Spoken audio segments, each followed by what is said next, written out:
Butter ఇలా వేసుకొని పైన స్ప్రెడ్ చేసి ఇప్పుడు మన శాండ్విచ్ని పెట్టేసి ఉండండి.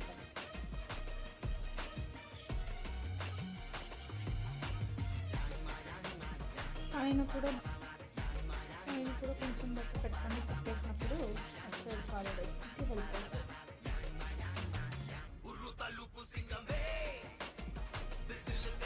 ఇప్పటికి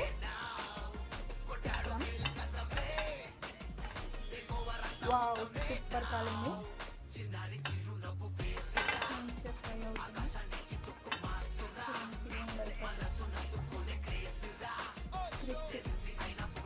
క్రిస్పీ సౌండ్ వస్తుంది.